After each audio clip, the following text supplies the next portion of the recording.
Hey peeps, welcome to the Crafty Witch UK. My name's Arietta and today I wanted to spend my time with you demonstrating some of the silk painting kit that I have recently acquired.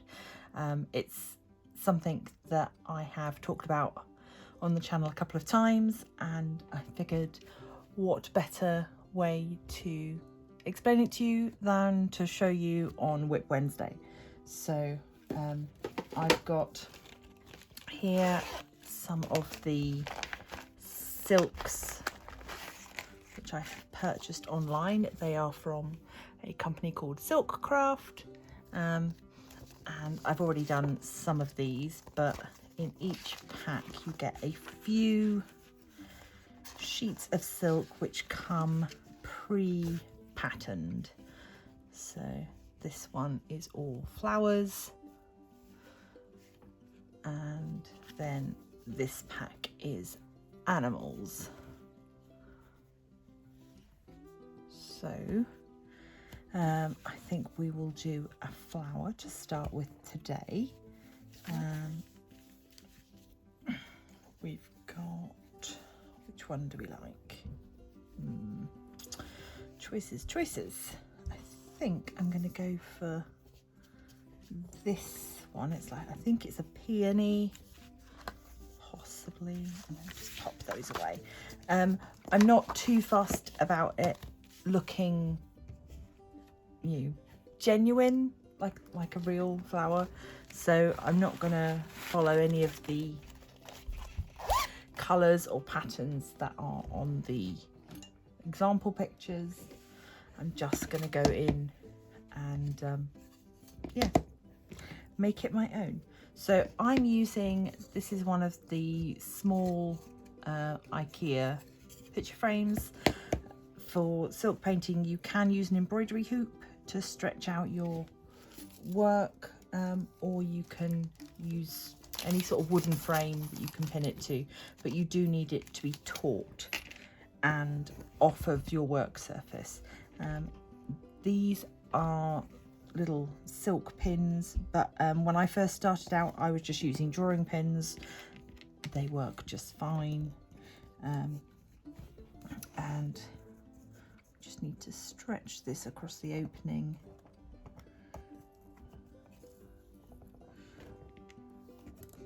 Until there is, there we go, and the last one. So it doesn't need to be, drum tight, just so that it's not, there we go, that should be completely fine there. And you can see how perfectly these designs fit onto this little size of frame. So I've got my colours. We've got black, purple, blue, green, yellow, orange, red. These can be mixed just like regular paints. And we also have the silk dilute. This is used to lighten the colours. So it's sort of like adding a white, but not exactly. I don't really understand what it does, but it's fine. So I've got my little mixing pot here, and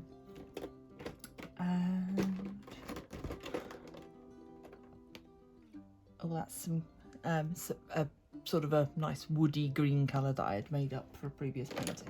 I've got that as well. And we've got a little bit of water. Right, let's.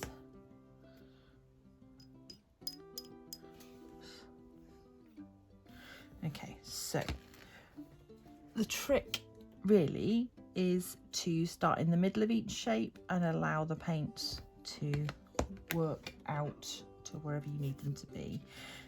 I'm going to start with a nice bit of purple, because purple, gorgeous. I like to use a pipette to transfer the paint, but you don't have to. You can dip a brush straight in if you want. There's nothing stopping you.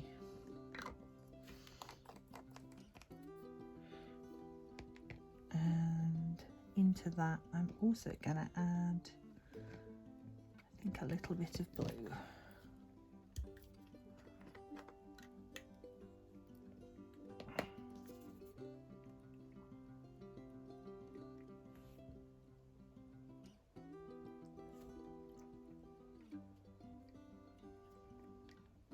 As usual, the minute I start concentrating, I forget to talk. So my apologies. This does go quiet occasionally, right? You could work with it on the desk. I tend to pick it up and work, but I'm going to try and work with it just here at an angle so that you can see and watch what I'm doing. Oh, a little bit of a wibble there. There we go. So as I say, starting with the purple, I'm going to go in, I'm going to start with this flower bud here. You can see how the paint bleeds out, fills that shape. So I'm going to do all of this section here.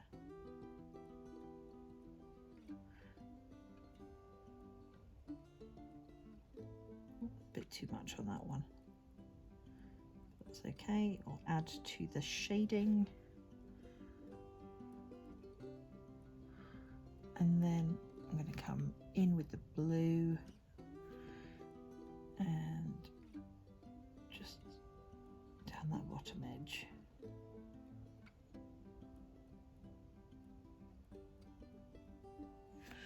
Just darken that up.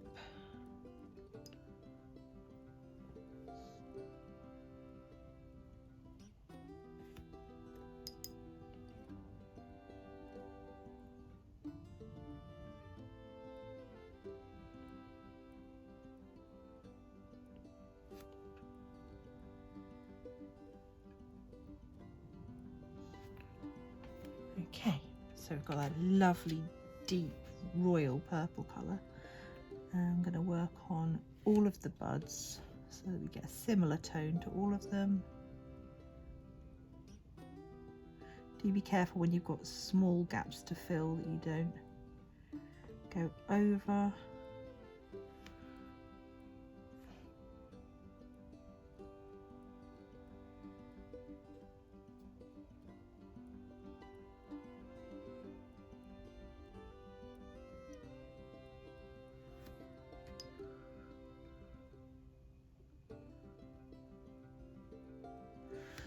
And you can also get some nice effects. I'll just finish these other buds and then I'll show you some other effects that you can do. But there really is, particularly when you're doing these sorts of pictures where it's all plotted out for you, you're just colouring in.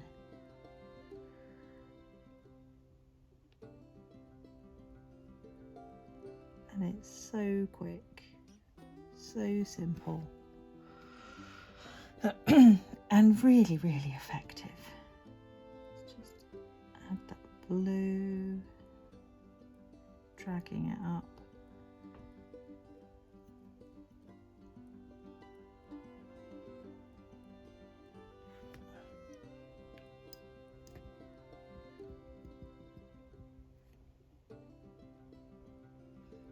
And when this is finished, you can just frame it as soon as it's dry if you want. But if you want it to really stand the test of time, then you just need to iron it on the reverse, and that sets all the colours for you.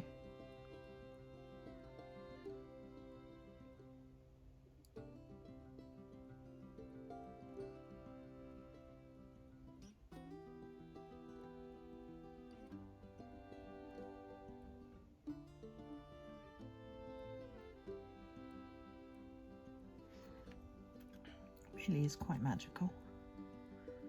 Seeing the colours spread really come to life.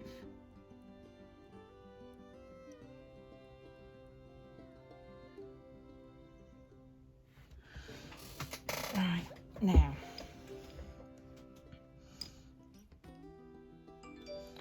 for this big open flower that we've got here, I am going to first add water to the tips of these leaves. I'm just going to do two.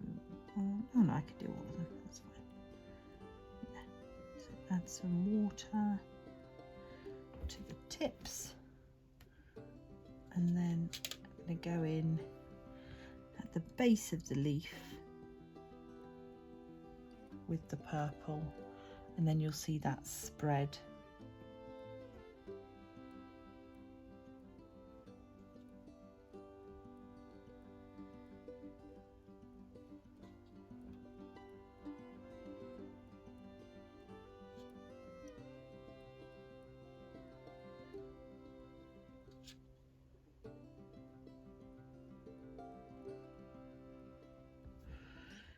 Part of the beauty of silk painting is, I think,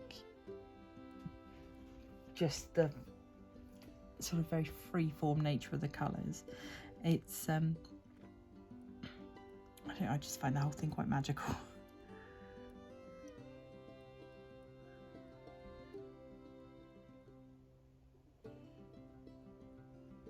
Just going to pop a little bit of blue into the base of each leaf. You do have some control over the colour and where it pools, but for the most part you just have to let it do its thing.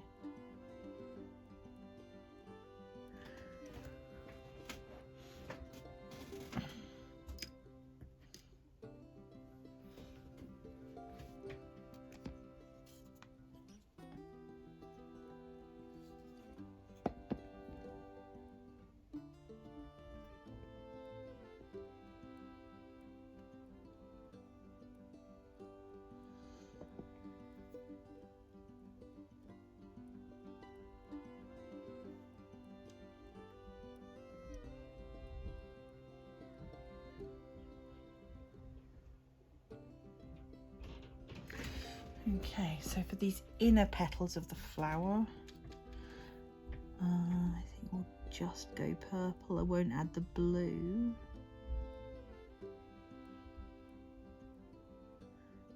Keeping it a little lighter. And then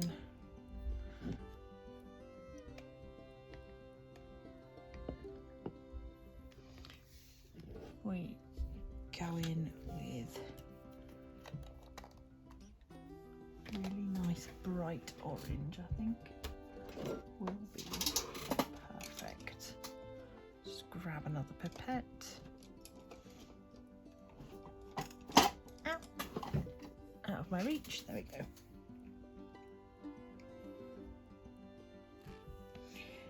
The other thing is how very little paint is actually needed. Really, really tiny amounts is all that you're going to need. You don't want to add too much at all.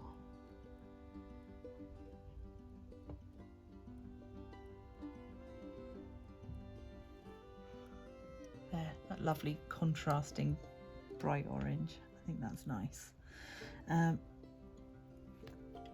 Right, I've got a few more petals there that need painting, so we'll go in and do those, and then we'll think about leaves. So let's just add a bit of water to these ones.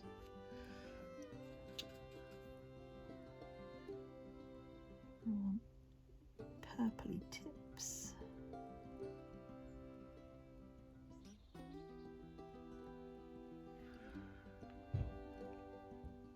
and then blue down the bottom. They will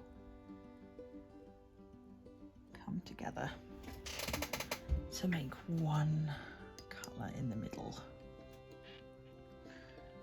Okay.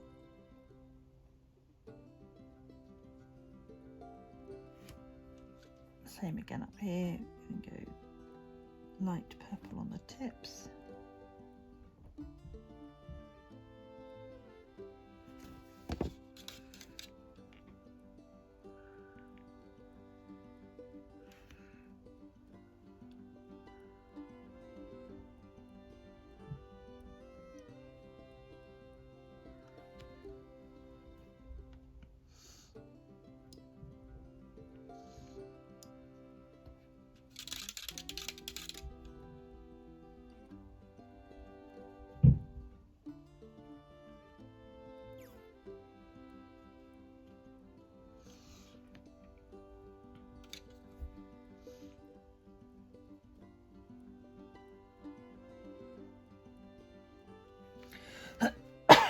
Oh, excuse me. Right, last flower. This one.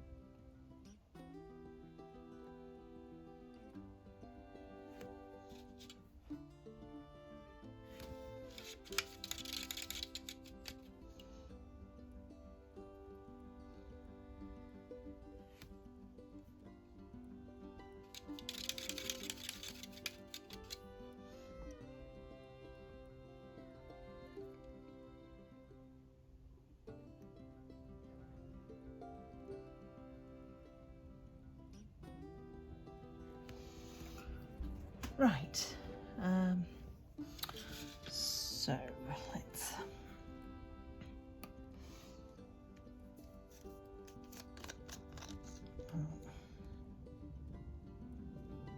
use some of my little bit of pre-mixed green, which is like a woody browny green, and I'm going to do the stems with that.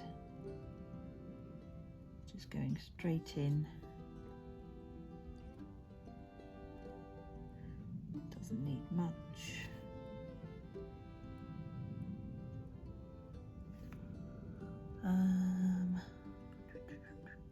There's another one.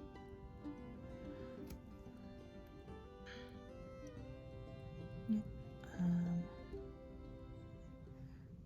That would be.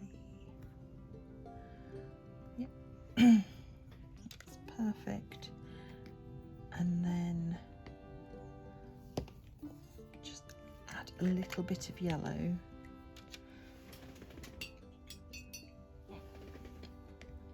To the actual leaves, and we'll do a mixture for the leaves. So I'm going to go yellow first on the edges, and then I'm going to put the darker colour in the middle. How's that looking? Okay, just drag that out to the edge a little bit. Maybe needs a little bit of blue, maybe make it a little bit.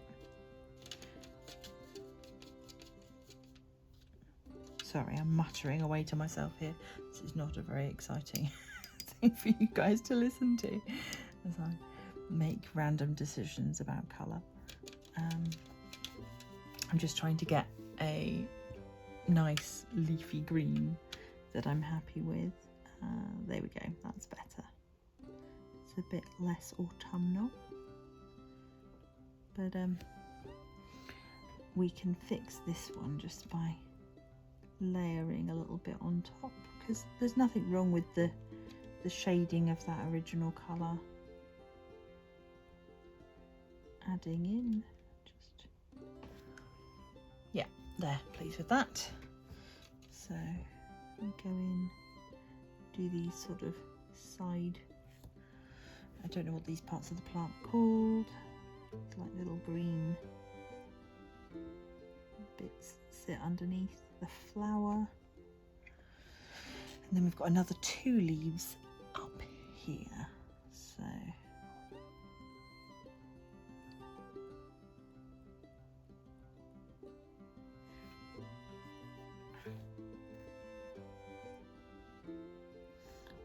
I do find that the pictures always look nicer, a bit more sort of dynamic if you have mixed the colours. You can just use the colours straight out of the bottles and you have this lovely vibrant picture. There is nothing wrong with that at all. My personal preference is to do a little bit of mixing because it makes it just that little bit more unique. It's nobody could mix those colours exactly the way that you have on that occasion, and you end up with something that is completely yours. Okay, so that is our picture more or less done. I like to do a background colour. You could just leave it without one, that would be fine. I think I am going to use the orange from the centre of that flower as my background colour, and I'm just going to add that just very carefully and lightly around, and then build up the shading in the places where I feel like it would work, where it would be beneficial.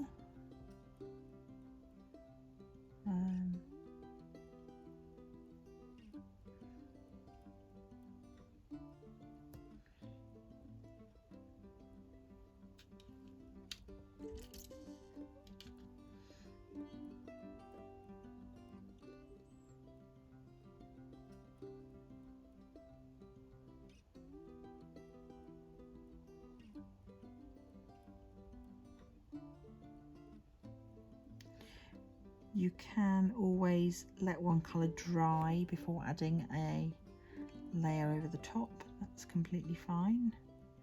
And you can get different sort of effects by doing that.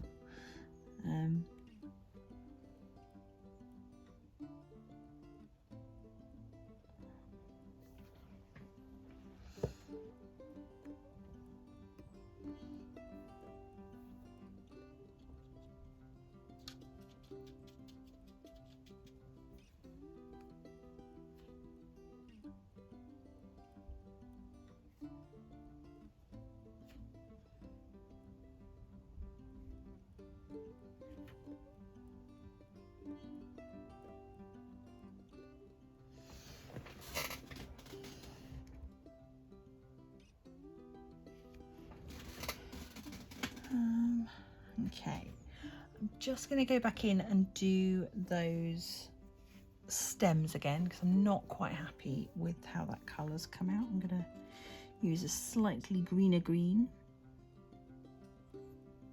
just to bring those out again, because I think now that the orange is on there, they are struggling a little bit with the contrast. Right. Oh, there is a tiny bit there that needs to be orange. There we go.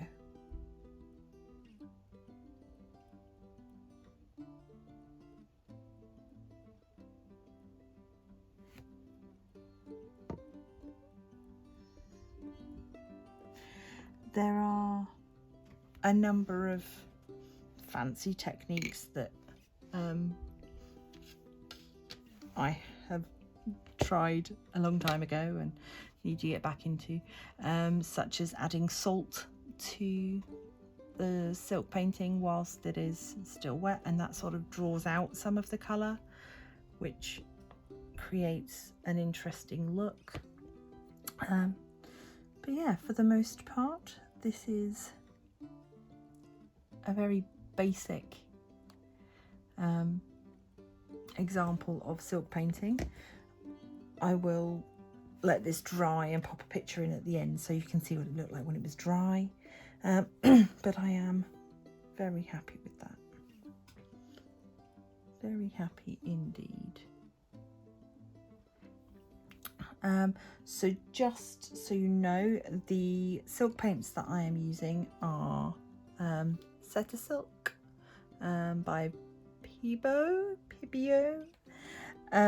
It's a French company. There seems to be a lot of the silk painting products that are made by this company, and particularly they all seem to come out of France.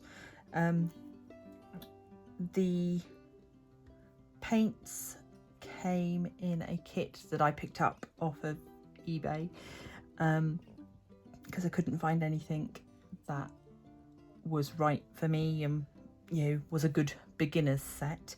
And then I bought the small canvases separately.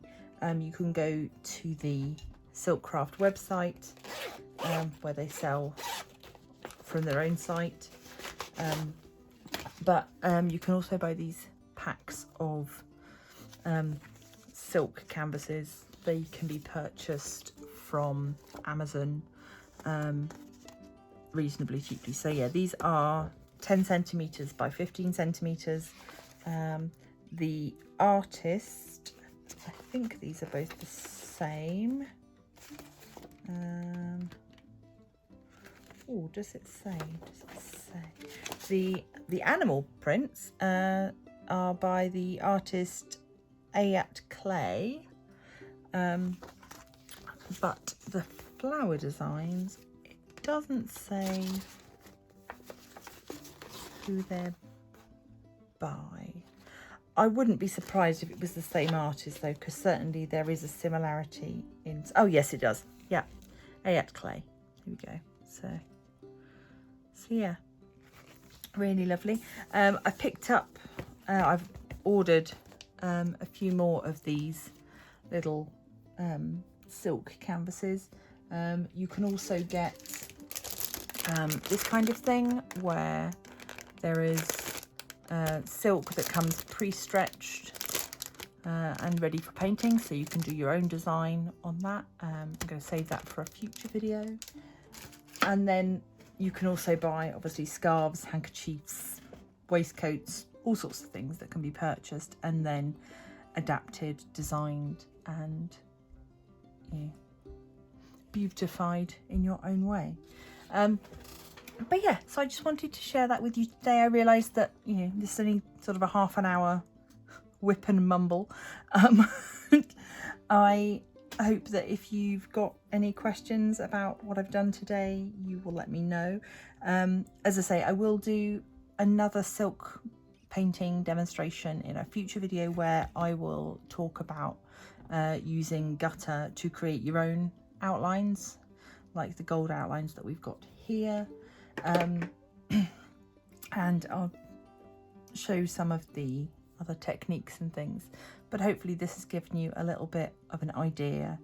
And then yeah, that's just as I say, you can frame these behind glass if you want, or they can look lovely just mounted near a window so that the sun can come through.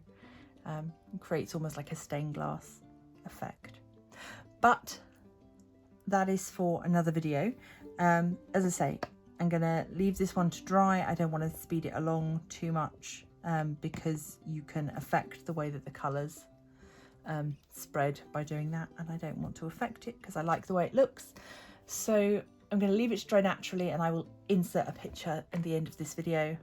But for now, this is all from me. Please do consider leaving a like, subscribe, become a member of the Crafty Coven, and I will see you in the next video. Stay crafty.